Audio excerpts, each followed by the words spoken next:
Good afternoon, students. In previous lectures, we have completed about the substitution reactions, all category of substitution reactions, which are nucleophilic substitution, free radical substitution, and electrophilic aromatic substitution. Now, today we are focusing on next category of chemical reactions, which are elimination reactions. Elimination reactions are also the most important means for synthesizing the alkenes and other unsaturated compounds. In elimination reaction, generally, two sigma bonds are converted into one pi bond. Let's take the example of dehydrohalogenation of alkyl halides. It is the outline structure of alkyl halides. X stands for the halogen, and it is a base, a strong base. In the presence of a strong base, alkyl halides undergo elimination by this route. It is generally called alpha beta elimination. This base abstract this hydrogen and convert it into alkene. Let's see some examples. Ethyl bromide in the presence of alcoholic KOH converted into ethene. 2-bromopropane in the presence of sodium ethoxide taking ethanol as a solvent converted into propene. This is tertiary butyl bromide, which is also called 2-bromo-2-methyl-propane in the presence of sodium ethoxide converted into 2-methyl-propene. Most of the elimination follows E2 mechanism. These all examples follow the E2 mechanism. E2 stands for bimolecular elimination reactions.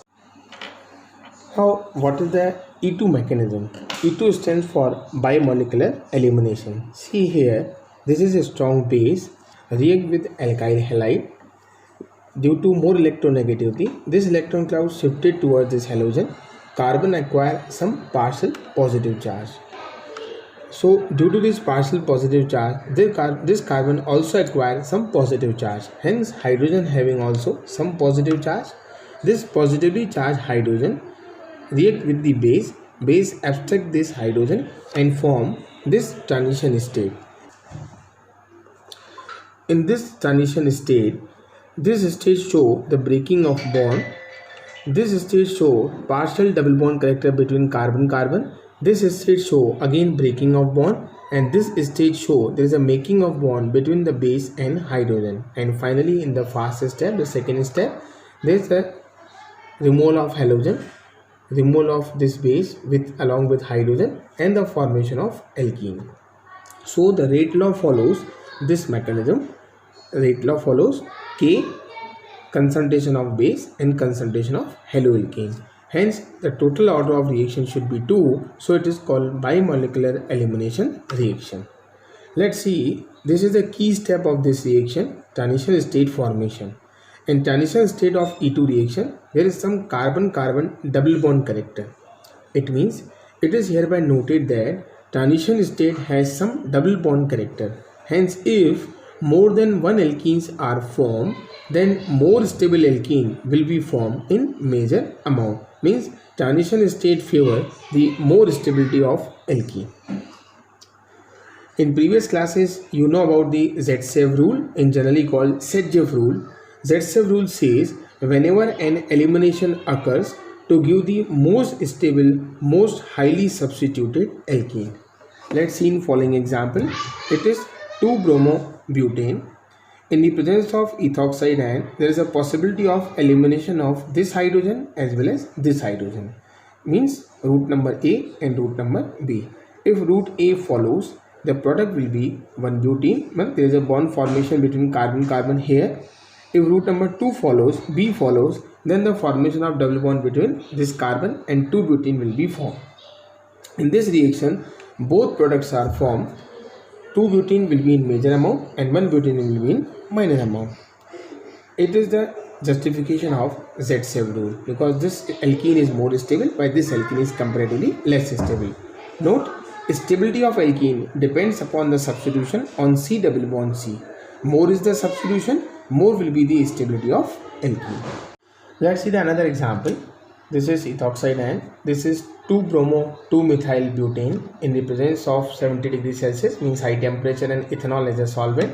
There is a possibility of, this is alpha carbon, this is the beta carbon, this is also beta carbon.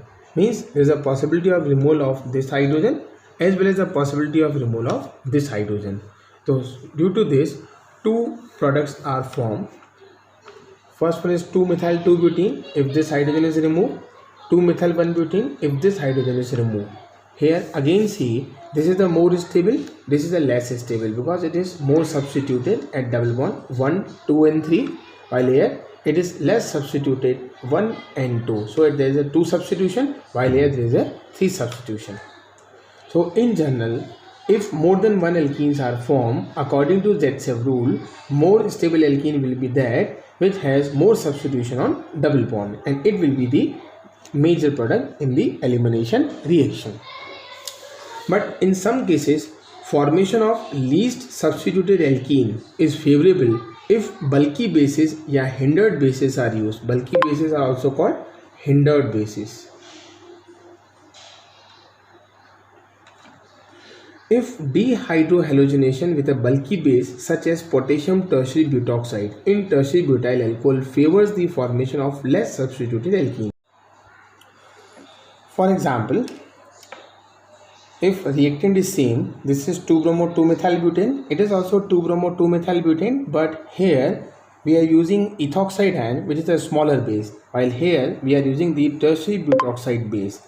Again, two products are formed like this, but the percentage of these products are just reversed. Here 2-methyl-2-butene is a major, while here 2-methyl and 2-butene is a minor amount, while here 2-methyl-1-butene is a minor amount, while here 2-methyl-1-butene is a major amount.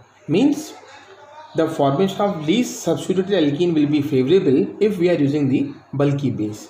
What is the basic reason? The reason for this behavior are related in part to the steric bulk of the base and to fact that in tertiary butyl alcohol, this is tertiary butyl alcohol which is a solvent, the base is associated with solvent molecules and thus made even larger. The larger base appears to have difficulty removing the 2-degree hydrogen due to greater crowding than 1-degree hydrogen. So conclusion is, for given alkyl halide, a small base favors more substituted alkene, which is also called Zaitsev rule, while the larger base favors the less substituted alkene. Let's see another example. It is 1-bromo-2-methyl cyclohexane. This is the removing halogen carbon. This hydrogen may be removed, which is called beta. This hydrogen may also be removed, which is called beta.